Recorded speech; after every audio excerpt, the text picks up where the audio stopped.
Ladies and gentlemen, welcome to CrimeTak, where we delve into the most intriguing criminal stories of our time. Today we have a tale that will leave you astounded, a story of deception, stolen identities, and a murder mystery that centers around a Rolex watch. This is the saga of Albert Johnson Walker, a man who, once upon a time, lived a seemingly ordinary life in the picturesque Canadian city of Hamilton, Ontario. Albert Walker was no ordinary individual.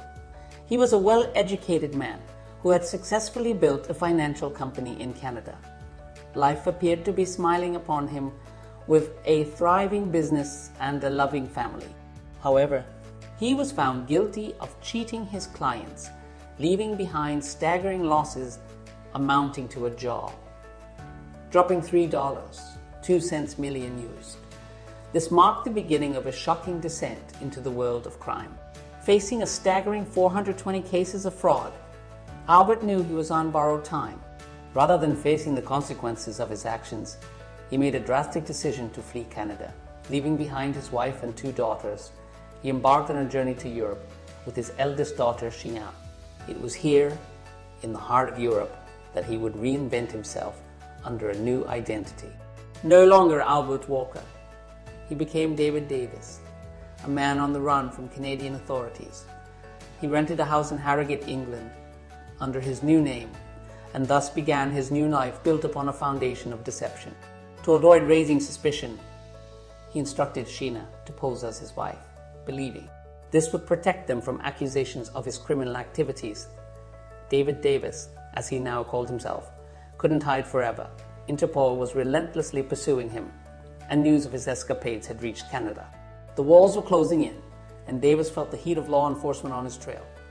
He needed a way out of England, a new escape plan, a fresh identity. It was during this tumultuous time that he crossed paths with his neighbour, Ronald Joseph Platt, also a Canadian expatriate living in England. Ronald had dreams of opening a successful TV repair shop and was diligently working toward that goal. Little did he know that his friendship with Albert would change the course of his life forever. Albert discovered that Ronald held dual citizenship, both Canadian and British, which sparked an audacious plan in his mind. If he could steal Ronald's identity, he could continue his life in England without the constant fear of Interpol or Canadian authorities. As time passed, Albert's plan began to take shape. Meanwhile, Albert had brought Sheena to England, where she posed as his wife. Sheena soon gave birth to 2 children, further entangling this web of deception. Ronald, a man who had spent considerable time in England, couldn't shake his longing for his homeland, Canada. His heart yearned for the familiar sights and sounds of his home country. His desire to return intensified, and Albert saw an opportunity. In an act of apparent friendship, Albert encouraged Ronald to follow his heart and return to Canada. He even offered Ronald a return ticket as a gesture of goodwill. The stage was set for Ronald's return, but little did he know the dark turn of events that awaited him. Albert had a condition attached to the ticket he gifted to Ronald. He required Ronald to hand over his driving license, birth certificate, and signature, ostensibly to ensure the smooth running of their TV business while Ronald was in Canada. Ronald, confident in their partnership and the future of their business, complied with Albert's request, unwittingly signing away his identity. In 1992, Ronald made the fateful decision to return to Canada with his girlfriend, leaving England behind. This move left Albert with no obstacles in his path. Seizing the opportunity, Albert adopted Ronald's identity, going as far as changing his name to Ronald Joseph Platt, the man who had just departed for Canada. For the next 3 years, Albert's life under Ronald's identity seemed prosperous. But as we all know, deception has a way of catching up with even the most cunning of criminals. Ronald, the man who believed he had found a new life in Canada, soon encountered difficulties. Money ran scarce and support dwindled. Recollections of his successful TV repair business in England beckoned him back, and in 1995, Ronald made a sudden decision to return to England without a word to anyone. This unexpected return of the real Ronald Platt sent shockwaves through Albert's carefully constructed world. Albert knew that 2 Ronald Platts in England created an insurmountable problem for him. He pondered a solution, and on July 20, 1996, he extended an invitation to his former business partner for a fishing trip far from prying eyes. Out on the open sea, with no witnesses, Walker seized his opportunity. He struck Ronald Platt unconscious, then tied an anchor to his lifeless body and mercilessly cast him into the depths of the ocean. With Ronald Platt disposed of, Walker returned home, assuming Ronald's identity. Once again, he believed he had executed the perfect crime, leaving no trace behind. However, little did he know that a single, seemingly inconspicuous item would be the key to unraveling the sinister mystery, a Rolex Oyster perpetual wristwatch that had remained on Ronald's hand.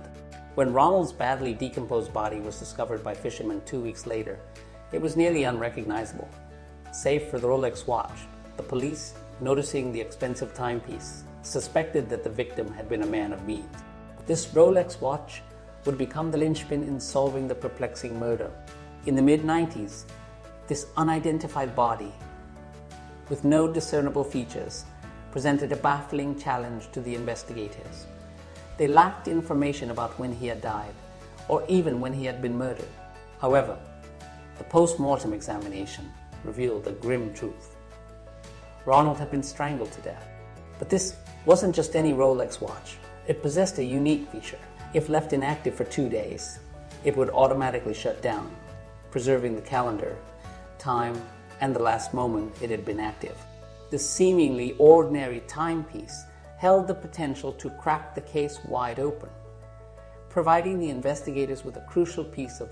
The British police recognized that Rolex maintained meticulous customer records.